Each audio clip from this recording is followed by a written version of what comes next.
we just the group that I was knocking around with just didn't seem to be the same as anyone else. We did things not by half measures. If we were going to have a drink, we'd buy an 18-gallon keg between 6 of us or something, and we'd just drink until we passed out, spewed up and fell over, you know, and then smoked until we couldn't stand up, and there was no half measures. We'd go collecting magic mushrooms, we wouldn't make dainty cups of tea, we'd be in there grazing like eating 40 or 50 until then we'd just rush into the pub and see what sort of buzz we'd get, you know, and you'd come it was just that sort of mentality that was, you know, that we grew up in.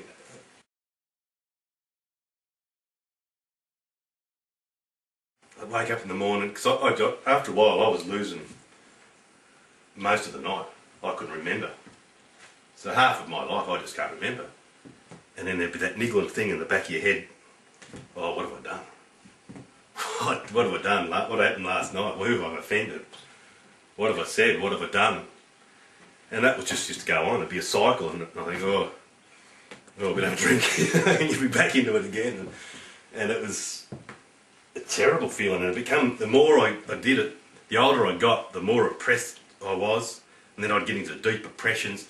One night I went to a party and a fella died. And I don't remember it.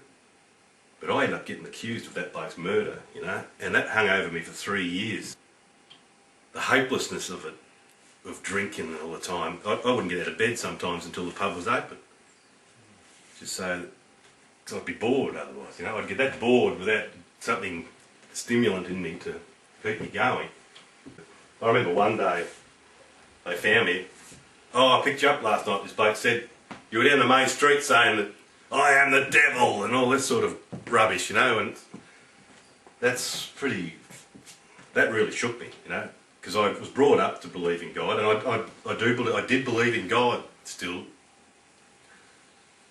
but I was so far away from that. I do that. He sent me home with the New Testament, the message.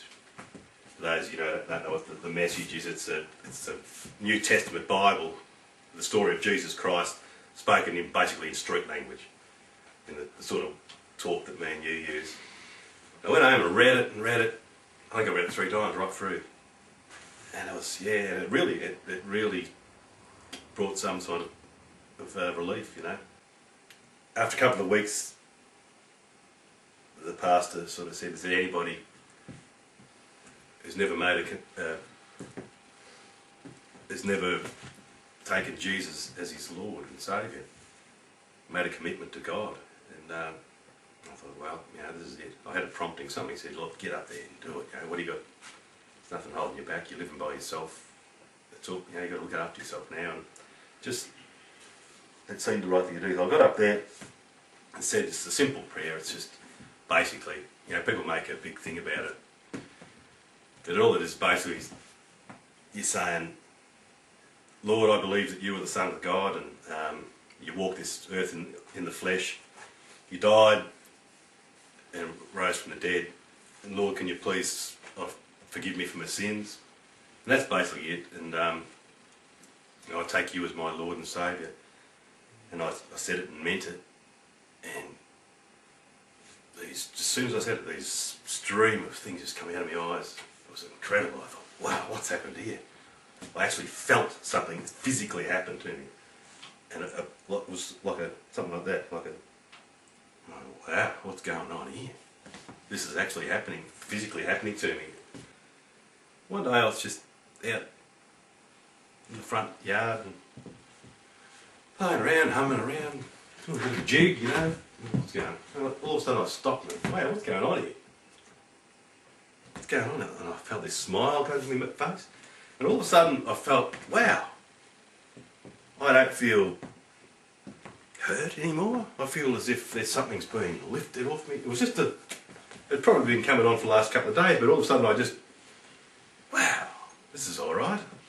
Maybe there is a bit of a light at the end of the tunnel, you know. There was just something happened that day, and I remember laughing to myself and thinking, whoa, this is different, and this is encouraging.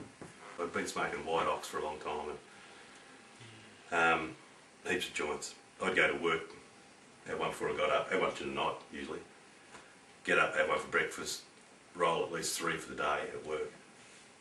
And, or I thought, I just wouldn't feel like going to work otherwise. I'd find it that bored, I couldn't even talk to people without it joining me. And anyway, I had enough. And I just said, Lord, I've had enough. Just take this addiction from marijuana away. Next morning, I didn't feel like a joint. The next day, when I got back from work, because I thought that's when it'll happen, you know, get back, and I used to be by yourself, and you sort of, it was like a crutch, you'd sort of have a token while you watch a telly or something, and no, I didn't feel it at all. But I felt this real peace come into me instead. It was like something had been lifted off me, but also something put back in there. Something that was better than marijuana. Didn't make you feel like eating all half the cupboard. And a week later, exactly to the day, a little voice, it wasn't an audible voice, but it was a knowing. It wasn't from me. It said, how about the tobacco as well? And that's something I would never, ever thought, because I used to love cigarettes. I'd never, ever tried to give up. And anyway, just as they said it, I said, oh, all right. It was as simple as that. So that morning, if I left my cigarettes behind, I'd have a nervous breakdown. I'd have to go back and get them, you know. Heart palpitations. But I didn't need them that day, and I went all week. I didn't get any cravings whatsoever. No cravings, you know, they say it's the most addictive thing in the world, but I tell you what, I had no withdrawals. I didn't want to have them. I knew there was nothing about the hands. They say that all this business, none of that. These people, it was as if I could see inside their chest. They had black hearts. It was like they were scorched, and that they were dead. I got out of there, and I've never been back since. I've never had a drop of alcohol since, and no withdrawals whatsoever.